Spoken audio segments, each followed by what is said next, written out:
Hello and a very warm welcome to everybody joining me for another installment of Inside SA Media, which is proudly brought to you by Tribox Media and Fact Fort. My name is Lungi Swankyo on a chair. Absolutely thrilled to be here with you one more time. Let's get into it.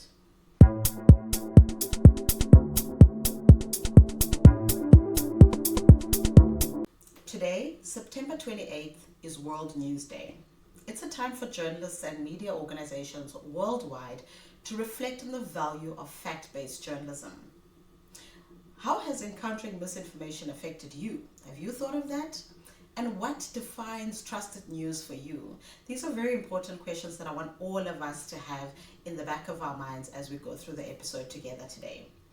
On this very special edition of Inside SA Media, we draw you into the high stakes of information in today's world. As we navigate this journey, we'll explore why trusted news matters not only in South Africa but across the globe, and we'll delve into the perils of broker trust, showcase instances of impactful fact-based journalism, and maybe look at how we might restore trust in a world that is saturated with noise and division.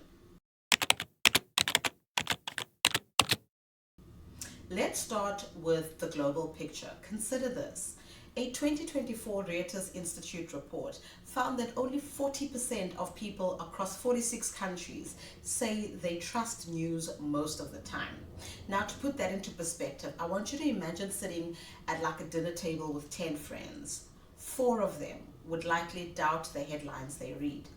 And that's down from nearly 50% just a few years ago.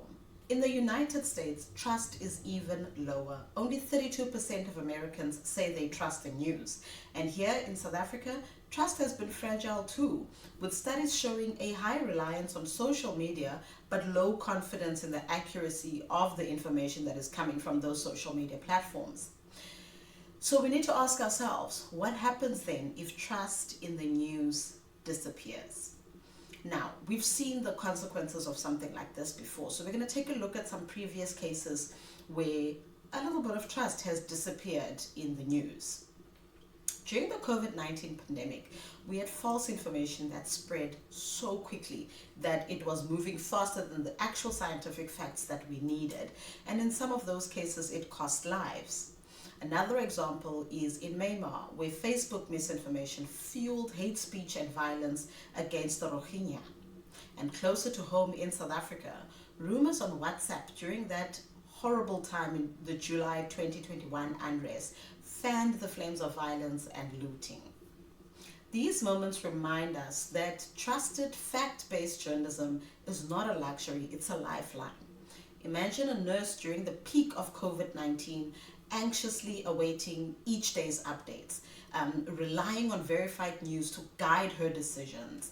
Now, that information would not have just been data, it would have been essential for making life-saving decisions, not only for her patients, but for herself and her family too. Similarly, consider how a voter would be preparing for election season. Kind of sifting through the news to see, what's being reported on to make informed choices when they finally go to the polls. Or think about a family deciding where to travel based on reports of safety and health advisories. In each of those instances, accurate news means empowered individuals that will make well-informed decisions that affect their lives. This is why facts are more vital than mere words. They are life-saving connections. But here's the good news. Journalism done right has an extraordinary impact. Let's look at some examples from around the world. Survivors of systemic child abuse in the Catholic Church saw justice when the Boston Globe Spotlight team exposed this widespread issue, leading to global awareness and action. In South Africa, right here, voters learned the extent of political corruption from investigative journalists at amaBhungane who brought to light state capture scandals. Whistleblowers in the Philippines were empowered by Maria Ressa and Rappler's unwavering courage against government intimidation, which actually won them a Nobel Peace Prize. In Kenya, communities that were affected by corporate fraud and environmental crime have benefited from the painstaking investigative work of Africa Uncensored. Each of these examples underscores the life-changing power of journalism that is rooted in facts, verified evidence, and accountability. But trusted news is not only about big scandals, it's also about the everyday. Reliable election coverage, health reporting that people can count on, and local news that keeps communities informed and connected. In many countries, these local newsrooms are closing down, leaving these news deserts where misinformation then starts to take root. However, there are notable efforts by community-driven news initiatives that strive to keep local journalism alive. For instance, the Ground Up project in South Africa reports on social justice stories which are often overlooked by mainstream media, while Bush Radio, which is based right here in Cape Town, provides a platform for community voices and concerns. These local initiatives are crucial in ensuring that residents stay informed about issues that directly affect them. So, what does trusted news actually look like? It looks like transparency, basically meaning that showing how facts are verified, right? It involves accessibility, ensuring that information is available in multiple languages and formats. It looks like accountability, where correcting mistakes when they happen is prioritized. In South Africa, fact checking organizations like Africa Check are trying to push back against misinformation by debunking a lot of these false news stories and by teaching people how to verify information for themselves. All right, imagine this scenario. There's a viral message claiming that a new, unproven, miraculous herb can cure a certain disease spreads across social media. To fact check this, you would first cross check sources by checking reputable news outlets, right, for any reports or any expert opinions on this herb's efficacy. Next, you would visit a reliable fact checking site like Africa Check to see if they have addressed this particular claim. If these sources confirm that the herb doesn't have any scientific validation, then you scrutinize the viral message for its article citations. If they're missing, incomplete, or from unreliable sources, you then remain skeptical of its accuracy.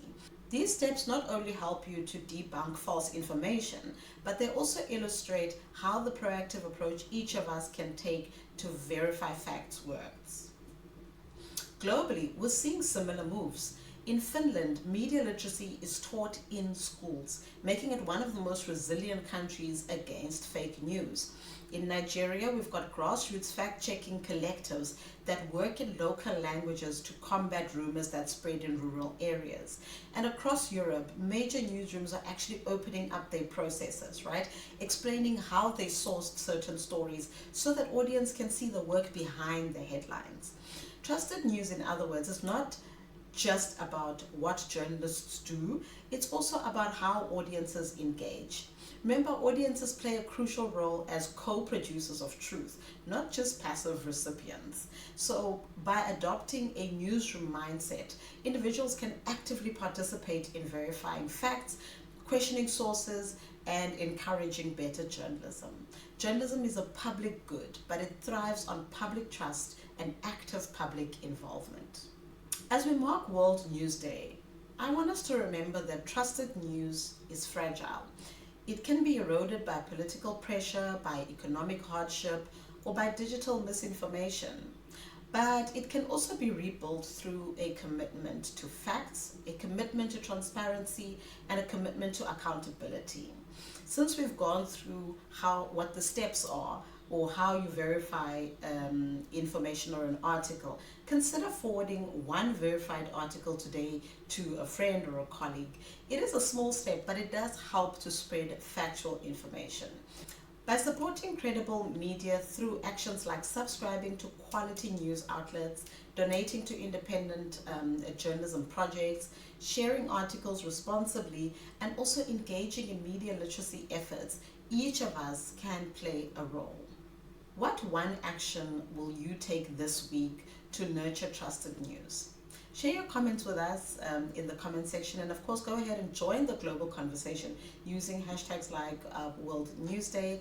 And remember, fact-based journalism is not only about information, it's also about strengthening democracy, it's also about defending the truth, and most importantly, it's about holding power to account. Because when journalism is trusted, society is stronger. Thank you so very much for joining me for today's installment of Inside SA Media. We'll be back next week for another episode where we continue to hold a mirror up to the stories that we share. From myself, on a chair, it is goodbye.